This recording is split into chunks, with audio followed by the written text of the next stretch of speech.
Hey guys, and welcome to a battle between Leo, in charge of the forces of the Beastmen, up against Decor 45 and his Greenskin hordes. Now, apologies if my voice sounds a little bit dead and it's kind of hard to hear.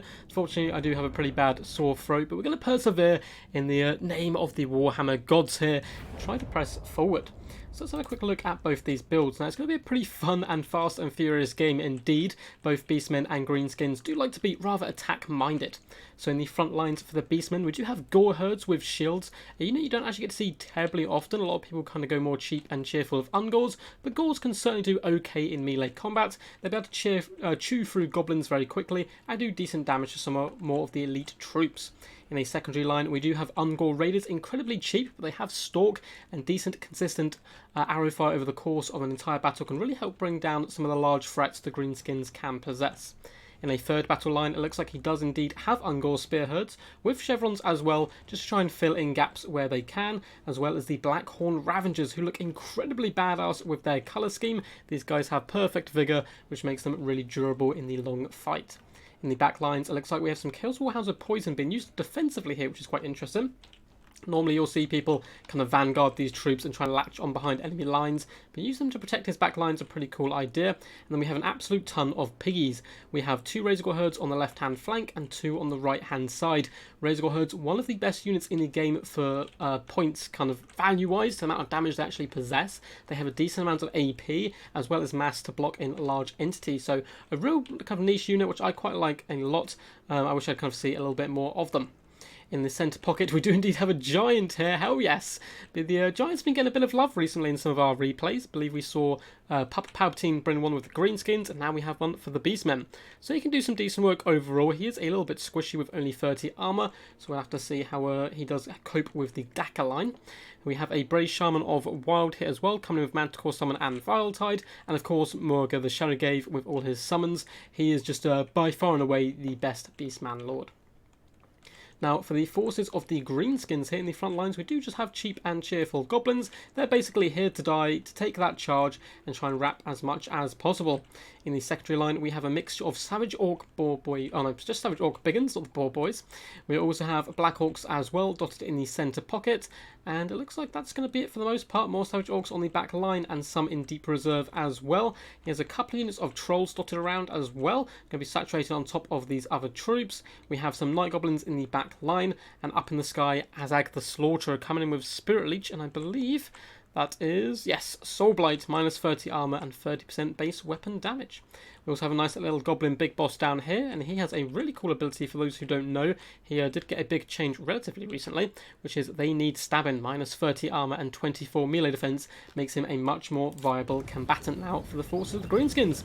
So here we go. Greenskins going to be forcing their way through the trees, trying to avoid the aquatic areas where possible. Of course, just going to slow them down and give them negatives and all that nasty stuff. Trying to stick to the tree line as they do begin to advance up. It's a really quite a fun build, very mixed, kind of just melee rush basically, with the goblins being saturated on top of by Black Orcs, Savage Orcs and Trolls, with Azag just rolling around, cackling and all that good stuff. Doesn't look like he's brought his armour, unfortunately. And the Beastmen, a little bit more diverse, I suppose. Again, it is going to be a bit of a melee rush, but they do have the long-range support of the Ungor Raiders, as well as some monsters chucked in here for good measure. Should be some good fun stuff. Just going to fast forward a bit here as these guys do indeed line up to face each other.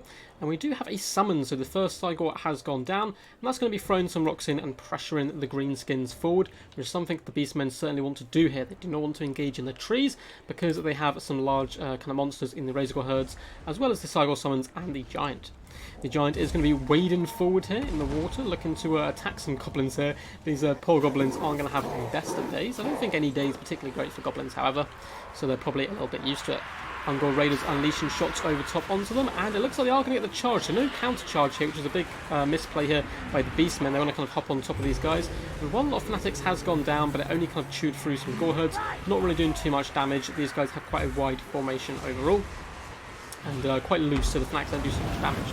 Giant has been hit by Soul Blight in the centre pocket, but he's not going to care too much. He will decimate these goblins and probably tear out them incredibly quickly.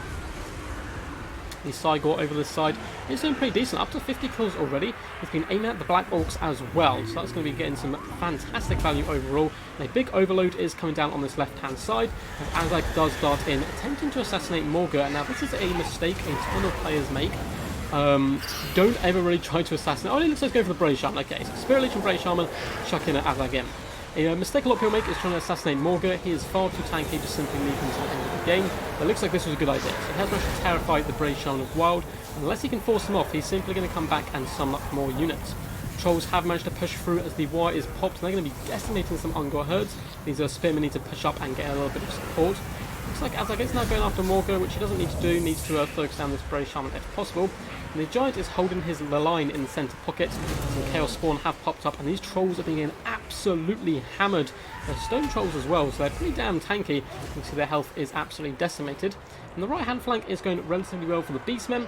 However, over here on this left-hand side, the Greenskins are kind of running rampant and pushing through the middle pocket as well. Beastmen are just flocking in droves in a retreat here. But over on the left-hand side, Chaos Warhounds are going to be poisoning the Savage Orc Biggins, which is going to allow these Raised Gores just to get in there and chew them up quite nastily. Although it looks like it's going a little bit back and forth here. Savage Orcs are certainly pretty decent troops all round, do have a nice bonus versus large as well. The Greenskin Hordes have pushed through, and they're going to be breaking into this back line, but it is only Ungor Raiders, they are rather cheap.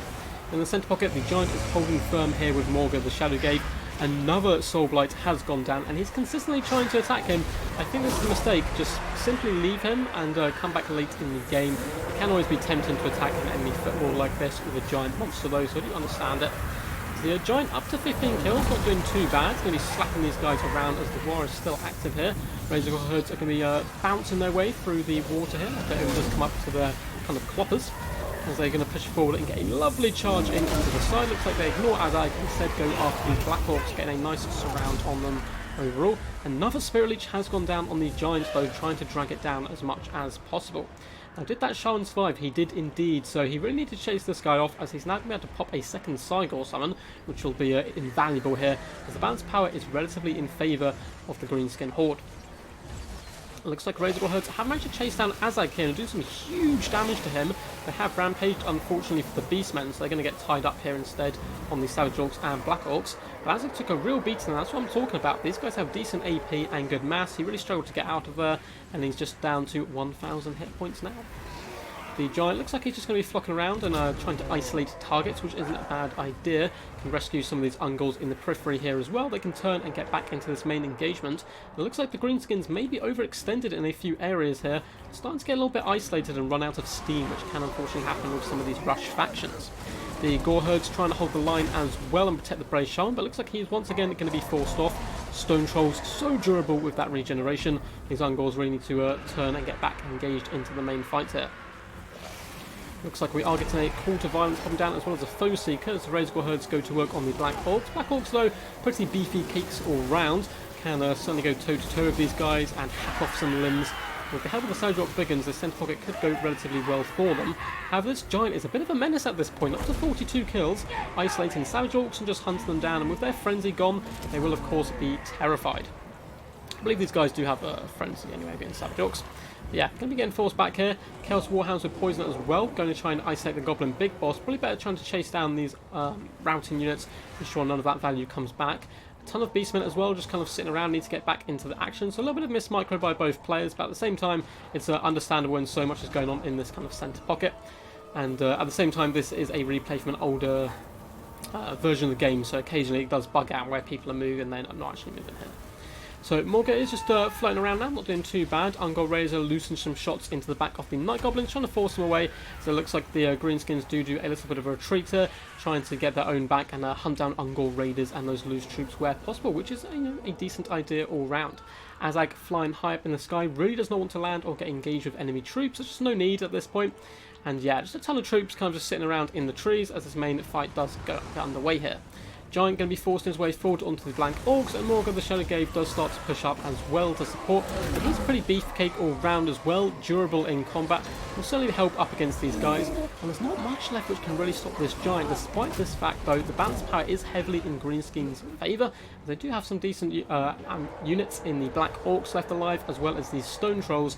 Azag is consistently getting shot here, down to 800 health.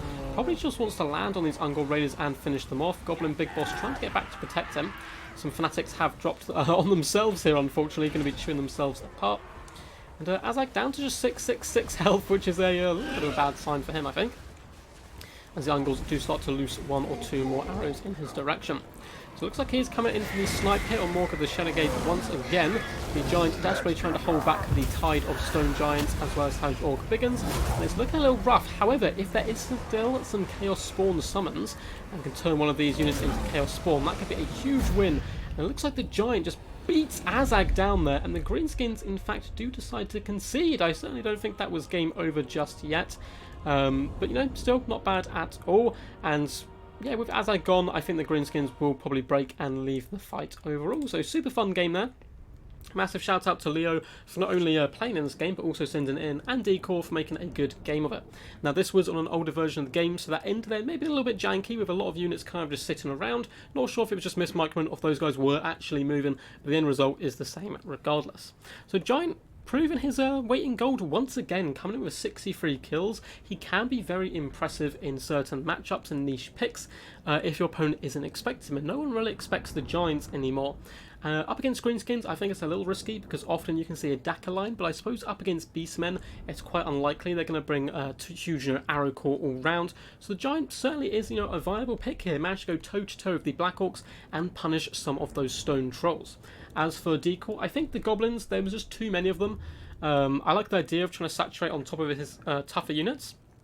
But once he did win the main engagement, he pushed through with too many of them, overchased, and got surrounded and beat down by the Giants, the Razorgauls, and just the much more fast-moving Beastmen troops.